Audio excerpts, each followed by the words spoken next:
Okay, listen up, because this tea is boiling hot, and trust me, you're gonna want to sip every drop of it. You ever notice how some stories just refuse to die? No matter how much people try to bury them under royal protocols and staged photo ops, they just keep bubbling back up to the surface, and when they do, oh honey, they explode, louder, juicier, and way messier than before. And that's exactly what's happening with Meghan Markle and baby Archie. What started off as a sweet little royal bundle of joy moment has now morphed into something that feels like it belongs in a scandal-packed Netflix docuseries. You won't believe where this is going. Prince Harry and Duchess Meghan telling the world about their baby girl, Lilibet Diana. In his newly obtained birth certificate, it shows Archie Harrison Mountbatten Windsor arrived May 6th, not at their new home Frogmore Cottage like many had expected, but rather at a London hospital. Even though Meghan had let it be known she wanted a home birth, it was probably very realistic that her first child at 37, it was going to be born in hospital. And Harry's made some interesting comments this week that in 2018, Meghan was the most trolled person in the world. Here's a grab. The digital world was so important to us because my wife in 2018 was the most trolled person in the world. At first, everyone was like, okay, sure, Meghan and Harry again, what's new? Because let's be honest, there's always something with those two. But then, bam, a woman pops up claiming she carried Archie. Wait, what? Yes, you heard that right. According to her, Meghan and Harry paid her to be the surrogate and then asked her to vanish into thin air. And this isn't just one of those Meghan blinked weird tabloid pieces. This is serious. She says there was money involved. Silence was bought. Legal documents signed. It was a done deal. And she stayed quiet for years. But now she's breaking her silence, and people are finally paying attention. What's wild is she's not trying to sell a tell-all book or land a reality show. No.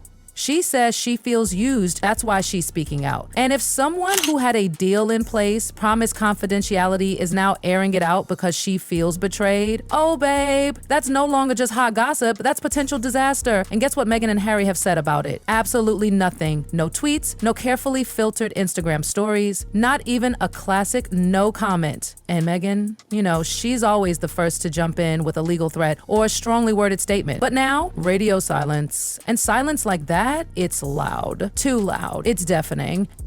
Because when someone who usually claps back within minutes doesn't say a word, people can't help but wonder, what are they hiding? Let's be clear. No one's clutching pearls over surrogacy, please. It's 2025. Celebs use surrogates all the time. No big deal. But covering it up, paying someone to disappear, lying about the whole thing like it never happened, oh, that's where the mess begins. Some people even think Archie might have been born way earlier than reported. Like, was the whole timeline fudged so there was time to separate him from the birth mother? If that's even remotely true, oh honey, the drama goes deep. Because let's be real, they could have just said, hey, we're using a surrogate, and nobody would have cared. But they didn't. They chose secrecy, alleged payoffs, and a trail of weird paperwork that just doesn't sit right. Now let's talk image. Meghan, always polished, always poised. Everything she does is curated. Her statements, her angles, even her facial expressions feel like they've been pre-approved by a PR team. She may have swapped red carpets for palace ones, but she never really left that Hollywood mindset behind. So when the surrogate rumor dropped, no one gasped. They just went, yeah, that kind of tracks. Because it fits what critics have always whispered, that Meghan cares way more about appearances than authenticity. And guess where all this mess really started? With one tiny weird detail in Archie's birth certificate. In the UK, like almost everywhere else, birth certificates are straightforward. They list both parents' full legal names. But Meghan? Oh, she did something no other royal mom has done before. She had her full name, Rachel Meghan Markle, removed. Yup. On Archie's birth record, she's only listed as Her Royal Highness, the Duchess of Sussex. At first, maybe it just seemed regal. Maybe Meghan thought it sounded fancier. But then, just 11 days after Archie's birth, the record was corrected. Not updated, not edited, corrected. That means either Meghan or Buckingham Palace thought something was seriously wrong and it needed legal fixing fast. Cue the eyebrow raises, like, why erase your entire name from your own son's birth certificate? Queen Elizabeth didn't do that. Princess Diana didn't. Even Kate Middleton, who's as royal as it gets, has her full name on her kids' records. So, what gives, Meghan?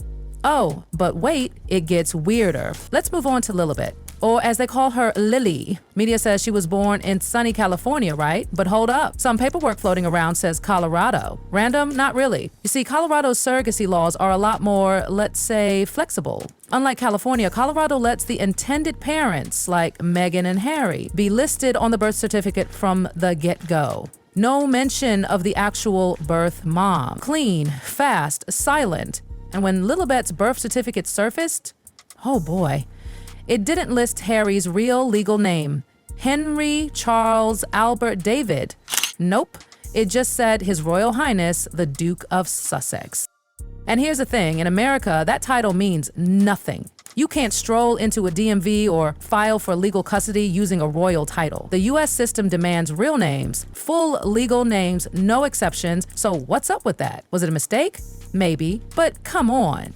Meghan Markle isn't new to paperwork. This woman has tackled lawsuits, PR statements, business deals. She's meticulous. So this wasn't a goof. It was intentional. And here's why it matters. If Harry's legal name isn't on the certificate, he might not have legal parenting rights in the US. Think about that. No authority in emergencies, no custody rights, no legal say. Meghan, she knows exactly how serious that is. And the inconsistencies keep piling on. But just weeks later, paparazzi snapped her strolling around Beverly Hills clutching a small white pouch. Nothing unusual, except that pouch looked exactly like the ones given out after egg retrieval at elite fertility clinics. And guess what?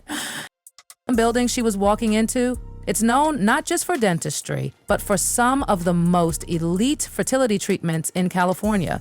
Coincidence? Maybe. But if you believe in coincidences, this story probably isn't for you.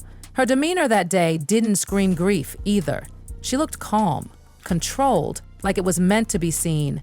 And then came that bizarre video, the one where she and Harry tried to promote Lilibet's birth. But when people really looked at that video, something didn't sit right. Drop it down, low. Do the baby mama when I step out on the floor. Tryna make some money, buy some huggies from the store. S to the T-A, double R-K, to the E-I-S-A-J, and I don't play. For the uninitiated, this is a video of Meghan dancing, or twerking as the cool kids call it, in her birthing suite. You heard me correctly, birthing suite. I'll spare you my mother's observations. Anyway, this was the public reaction.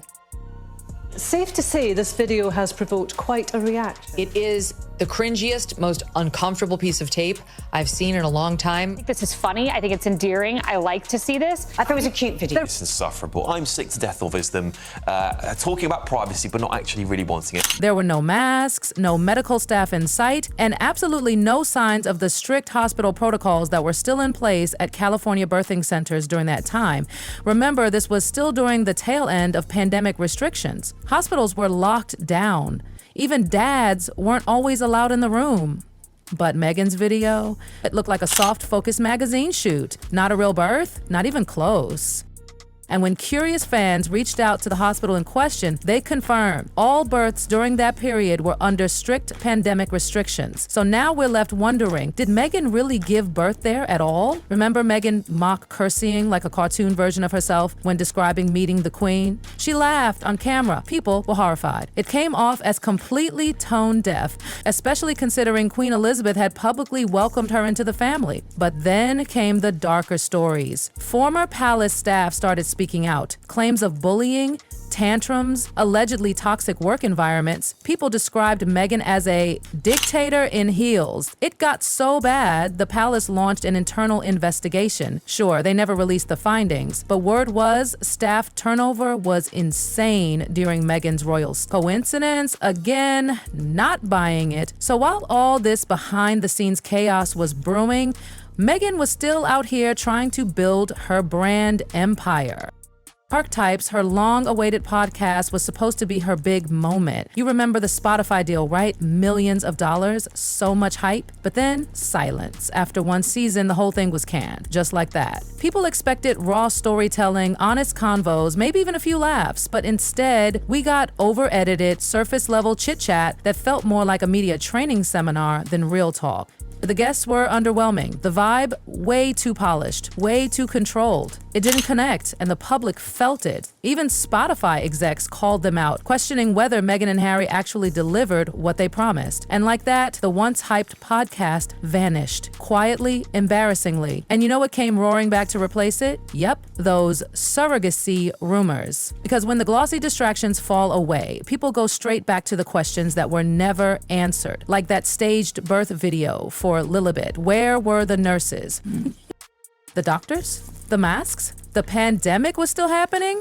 But that clip looked like a magazine ad for luxury candles, not a hospital birth. And if it wasn't filmed in a hospital, then where was it filmed? More importantly, was it even real? See, everything Meghan and Harry do seems so orchestrated, too neat, too controlled. And when you try to curate every single moment, you better believe the cracks will show eventually. Let's talk about that. Remember how Meghan once claimed she didn't Google Harry before they met? As if she was some casual gal who just stumbled into royalty without knowing a thing? Girl, please. The world didn't buy it then, and especially not now. Because if there's one thing Meghan is good at, it's research, planning, preparation, which makes the inconsistencies in their kids' paperwork even more suspicious. You don't just forget to include a legal name on a birth certificate, especially when you're as lawsuit savvy and detail obsessed as Meghan. So when Harry's name is missing from Lilibet's record and Meghan's name is wiped from Archie's, that's not clumsiness, that's intention. And it's that intention that people are trying to decode. Because it doesn't make sense unless they were preparing for a scenario where each parent was only legally tied to one child. What kind of family setup is that? Unless you're trying to cover your tracks.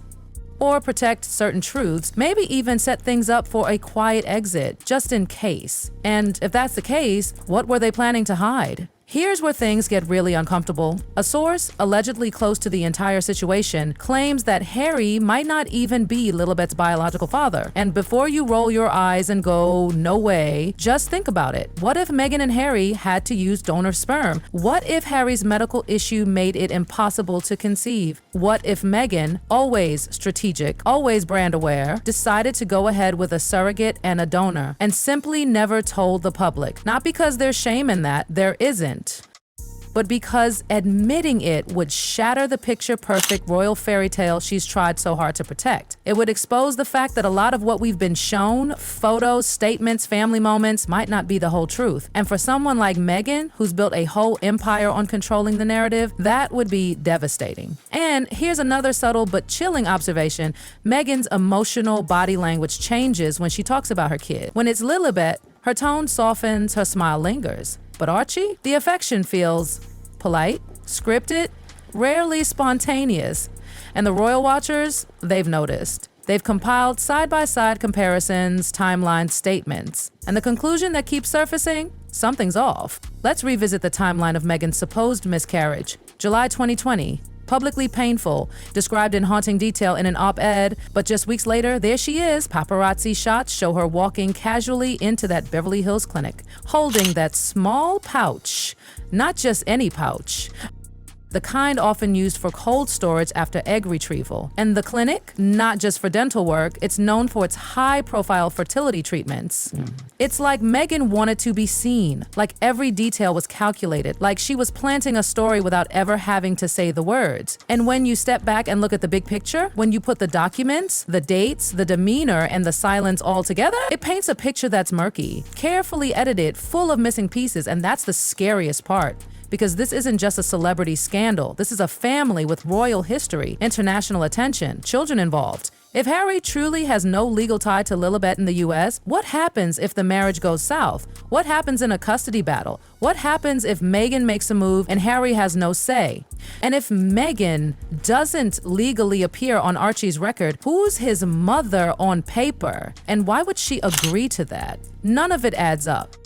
And then there's that final thought, one that's been echoing across royal gossip forums and insider circles for months. What if all of this was planned from the beginning? What if the birth certificates, the titles, the NDAs, the silence, the staged video, what if it was all part of a strategy to present a certain image, protect a certain brand, and control a certain legacy? Because here's what people forget. Meghan didn't just marry into the royal family, entered history. And that kind of entrance comes with power, scrutiny, and enormous stakes. She knows what she's doing. Every word, every pause, every deleted post, it all means something. So when the questions pile up about the surrogacy, when people ask if Lilibet was really born in that video, when experts say the paperwork doesn't hold up, when former staff whisper about NDAs and donors and missing details, it stops feeling like gossip and starts feeling like truth wrapped in secrets. And the most chilling question of all, if this is what surfaced publicly, what else are they still hiding?